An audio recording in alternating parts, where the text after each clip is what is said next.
नमस्कार। स्वागत है आपका मेरे चैनल प्लेटफॉर्म हॉरर रेडियो में, जहां मैं आपको सुनाऊंगा ऐसी ही खौफनाक रातों के किस्से किस्से अर्बन लेजेंड्स के और उन सुनसान रास्तों के जहां कोई आता जाता नहीं। दोस्तों, आज की ये कहानी हमें हमारे श्रोता नितिन साहू ने भिलाई छत्तीसगढ़ से भेजी है। ये कहानी पूरी तरह सत्य घटना पर आधारित है और इसमें पात्र, घटना और स्थान के नाम नहीं बदले गए हैं। इससे पहले कि ये कहानी शुरू हो, हम आपसे रिक्वेस्ट करना चाहते हैं कि अगर आपने अभी तक चैनल को सब्सक्राइब नहीं किया है तो आप सबसे पहले हमारे चैनल को सब्सक्राइब कर लें और बेल का बटन दबा दें ताकि आपको हर दिन हमारी नई प्रस्तुति सुनने को मिले। आप सुन रहे हैं प्लेटफॉर्म हॉरर रेडियो मेरे यानी अपने दोस्त जॉय के साथ। तो बढ़ते हैं कहानी की तरफ। छत्तीसगढ़ के भिलाई नगर के रहने वाले नितिन और मेघा ने अपने परिवार वालों की मर्जी के खिलाफ लव मैरिज की थी। संघर्ष बड़ा था और जिंदगी आसान नहीं थी। वक्त बीतता गया, दोनों ने मिलजुल के ना सिर्फ एक दूसरे को संभाला बल्कि साथ काम करते हुए अपनी आर्थिक स्थिति इतनी मजबूत कर ली कि समाज में सर उठाकर जी सके। जिंदगी की भागदौड़ से कुछ पल चुराकर दोनों ने अमरकंटक घूमने का प्लान बनाया।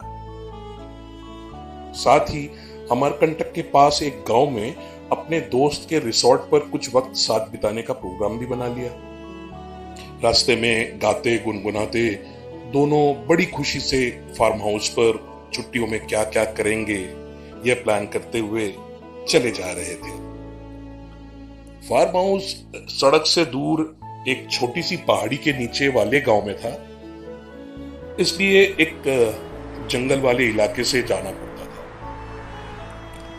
हालांकि यह रास्ता जंगली जानवरों से भरा शांत मगर खतरनाक इलाका था। फिर भी नितिन कार ड्राइव करते समय यह सोचकर बहुत ज्यादा खुश था कि मेघा इस पूरे ट्रिप को बहुत एंजॉय कर रही है और मेघा के लिए भी नितिन का साथ और उसे यूं खुश देखना दुनिया की सबसे बड़ी दौलत से कुछ कम नहीं था। चलते चलते अचानक वो मोड़ आया जहां उनकी जिंदगी की सबसे डरावनी यादें इंतजार कर रही थी। मोड़ पर नितिन ने पानी पीने के लिए गाड़ी रोकी। वहां एक बोर्ड लगा हुआ था, सनराइज रिसोर्ट 25 किलोमीटर आगे। मेघा बोली, ये क्या नितिन, अभी और 25 किलोमीटर गाड़ी चलानी होगी? नितिन बोला, सब्र रखो मेरी जान, अगर हम दोनों साथ हैं तो 25 किलोमीटर की क्या बात है, 500 किलोमीटर का सफर भी पता नहीं चलेगा। इसके बाद दोनों कुछ आगे चले ही थे कि तभी उनके सामने एक बीड़ी पीती हुई अधेड़ उम्र की औरत आती दिखाई दी। वो उनकी तरफ ही देख रही थी। एक अजीब सी शैतानी मुस्कान उसके चेहरे पर थी, मानो कि जो उसे चाहिए था वो उसे मिल गया हो। मेघा मजाक में बोली, देखो तुम्हारी रायपुर वाली काकी कैसे बीड़ी पी रही है। नितिन ने कहा, अरे मेरी नहीं, तुम्हारी दुर्ग वाली काकी है जो छुप छुप के घर के दरवाजे बंद करके सिगरेट पीती है। इसके बाद दोनों एक साथ हंस पड़े। गाड़ी बहुत आगे जा चुकी थी। अचानक वो बीड़ी पीने वाली औरत फिर दिखी।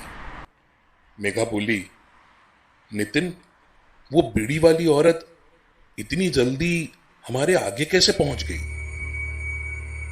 नितिन बोला, अरे ये कोई दूसरी औरत होगी, और गाड़ी चलाता रहा।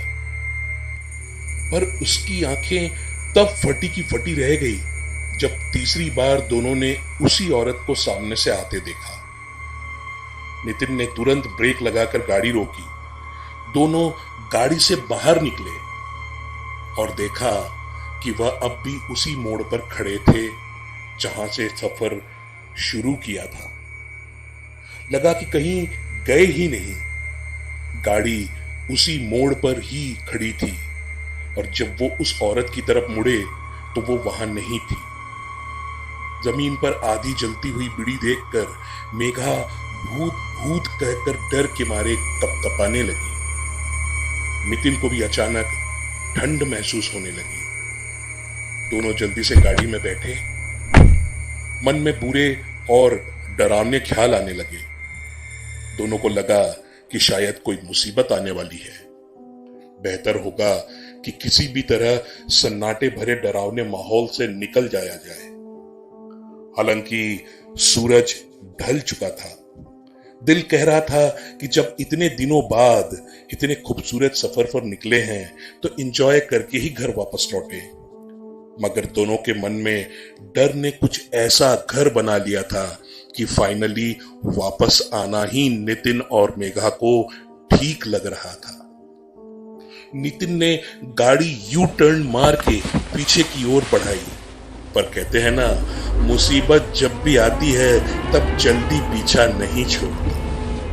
नितिन तेजी से गाड़ी भगा रहा था। मेघा अभी भी सदमे में थी। तभी अचानक उनकी गाड़ी बंद हो गई। नितिन कार से बाहर निकला और वह नट बोनट खोलकर चेक करने लगा। बहुत कोशिश करने पर भी गाड़ी स्टार्ट नहीं हो रही थी। नितिन ने सोचा कि फोन करके किसी जान पहचान वाले से कोई मदद ली जाए, पर जंगल में ना उसके मोबाइल में सिग्नल थे ना मेघा के। नितिन सोचने लगा कि कोई आदमी या कार मिल जाए। रात हो रही थी। अचानक वहां लालटेन हाथ में लिए एक बूढ़ा आदमी आया। नितिन ने उनसे पूछा, बाबा आपके पास मोबाइल है? मुझे कॉल करना है, हमारी गाड़ी खराब हो गई है। बाबा बोले, बेटा मेरे पास तो कोई मोबाइल नहीं, पर मेरा घर यहीं पास में ही है। चाहो तो तुम वहां चलकर मेरे लैंडलाइन से फोन कर लो। बाबा के साथ जाने के अलावा नितिन और मेघा के पास कोई दूसरा ऑप्शन भी नहीं था, इसलिए दोनों पैदल ही बाबा के पीछे पीछे चल दिए। झाड़ियों के टेढ़े मेढ़े रास्तों से लालटेन की टिमटिमाती रोशनी में कुछ 10 मिनट में वो उनके घर पहुंच गए। मेघा नितिन के कान में धीरे से बोली, नितिन यह घर नहीं, कोई पुरानी हवेली जैसी लग रही है। नितिन ने कहा, अरे तुम्हें तो पसंद है ना पुराने घर और भूतों वाली कहानी, ये लो। दोनों एक साथ मिल गए। बाबा ने घर का दरवाजा खोला और तीनों अंदर चले गए। अंदर घुप अंधेरा था। बाबा बोले, अरे बेटा लगता है लाइट चले गई है। फोन सामने वाले कमरे में है, तुम जाओ और कॉल लगा लो। नितिन ने अपने मोबाइल की टॉर्च जला ली और कॉल लगाने की कोशिश की, मगर डायल टोन नहीं आ रही थी। काफी देर तक बीप की आवाज आती रही। नितिन बोला, बाबा आपका लैंडलाइन फोन काम नहीं कर रहा है। बाबा बोले, बेटा हाँ होता है कभी कभी, जंगल में ऐसा होता है। कुछ समय के लिए फोन बंद पड़ जाता है। तुम रुको, थोड़ा इंतजार करो, अभी चालू हो जाएगा। दोनों फोन के पास बैठकर लाइट आने का इंतजार करने लगे। आधा घंटा हो गया, ना तो लाइट आ रही थी और ना ही लैंडलाइन फोन चालू हुआ था। नितिन कमरे से बाहर निकलकर बाबा को ढूंढने लगा। उसने बाबा को आवाज दी, पर उन्होंने कोई रिप्लाई नहीं किया। नितिन ने सोचा शायद घर के बाहर बैठे होंगे।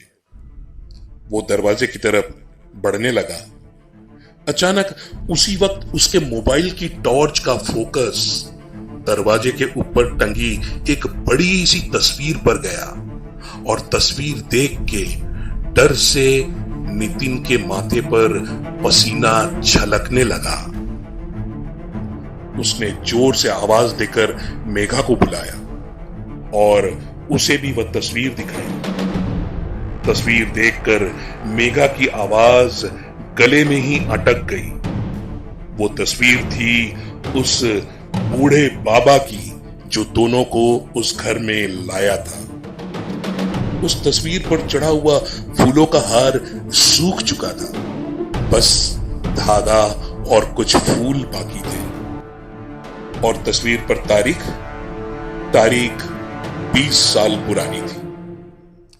उस बूढ़े को मरे हुए 20 साल हो चुके थे।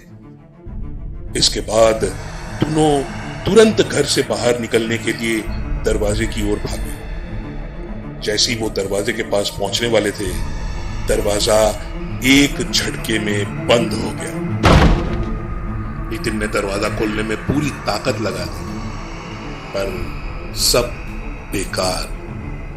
वो उस बुढ़ा घर में कैद हो गए। मेघा जोर जोर से रोने लगी। इसके बाद घर की सारी खिड़कियां एक एक करके बंद हो रही थी, जैसे कि कोई उन्हें अपने हाथों से बंद कर रहा हो। वो खौफनाक मंजर देखकर दोनों की हालत ऐसी हो गई जैसे काटो तो बदन में खून नहीं। नितिन और मेघा दरवाजे के पास थर थर कांपते हुए जमीन पर बैठ गए। अचानक सामने रखी आराम कुर्सी धीरे धीरे हिलने लगी, जैसे कि कोई उसमें बैठा हो। दोनों की निगाहें भी उसी कुर्सी पर थी। अब कमरे में सिर्फ 2 लोगों के सांसों की चलने की आवाज थी। थोड़ी ही देर में नितिन के मोबाइल की बैटरी खत्म हो गई और टॉर्च भी बंद हो गए। अब कमरे में नर्क जैसा घुप अंधेरा छा गया। डरे सहमे नितिन और मेघा की नींद लग गई, या यूं भी कह सकते हैं कि शायद दोनों इस खौफनाक माहौल में सदमे से बेहोश हो गए। सुबह तकरीबन 5 बजे इस हवेली के सामने से एक बुजुर्ग पंडित जी निकले। वो रोज की तरह आगे वाले मंदिर में पूजा करने जा रहे थे। जैसे ही उनकी नजर हवेली पर पड़ी, उन्होंने देखा कि बाहर जूते और चप्पल रखे हुए हैं। पंडित जी इस खौफनाक हवेली के बारे में बहुत कुछ जानते थे। वो जानते थे कि भूले भटके लोग इस हवेली के शैतानी साय के पहरे में आ जाते हैं। पंडित जी को किसी न किसी अनहोनी का शक तो हो चुका था। फिर उन्होंने सोचा, पहले भगवान की पूजा कर लूं, लौटते समय देखता हूं कि हवेली में क्या हुआ है। पंडित जी आगे बढ़ गए, मंदिर में पूजा की, जल चढ़ाया और घंटी बजाते हुए वापस हवेली की तरफ चल पड़े। जैसे ही हवेली की खिड़की से झांक कर देखा तो नितिन और मेघा उन्हें बाहर से ही नजर आ गए। वो जानते थे कि भगवान के मंत्रों में बड़ी ताकत होती है। बस इन्हीं मंत्रों का जाप करते हुए उन्होंने हवेली का दरवाजा खोला। अंदर का माहौल बहुत भयानक था। फिर भी हिम्मत करके नितिन और मेघा पर उन्होंने जल की कुछ बूंदें छिड़क दी। दोनों को जैसे ही होश आया तो पहले वो पंडित जी को देखकर डर गए कि कहीं यह कोई नई मुसीबत तो नहीं आ गई। लेकिन जब पंडित जी ने कहा कि मैं रोज मंदिर जाता हूं और आज जब तुम दोनों पर मेरी नजर पड़ी तो मैं समझ गया था कि किसी न किसी मुसीबत में फंसे हो। लेकिन जब तक मैं यहां हूं, महामृत्युंजय मंत्र का जाप कर रहा हूं, कोई भी शैतानी ताकत तुम्हारा कुछ नहीं बिगाड़ सकती। जल्दी से मेरे साथ बाहर निकल आओ। नितिन और मेघा तुरंत हिम्मत करके पंडित जी के साथ हवेली से बाहर निकल आए। गाड़ी के पास पहुंचे। रास्ते में गुजरती हुई गाड़ी से लिफ्ट ली।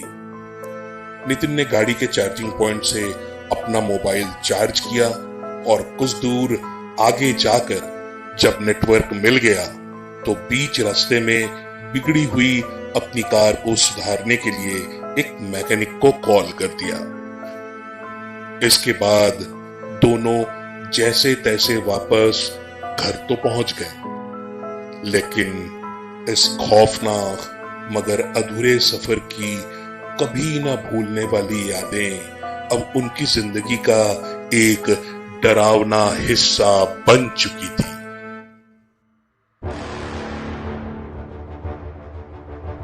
तो दोस्तों, ये थी आज की कहानी अधूरा सफर। आप सुन रहे थे प्लेटफॉर्म हॉरर रेडियो मेरे यानी अपने दोस्त जॉय के साथ। दोस्तों, अगर आपको आज की कहानी पसंद आई तो आप इस कहानी को जरूर लाइक और शेयर कीजिए।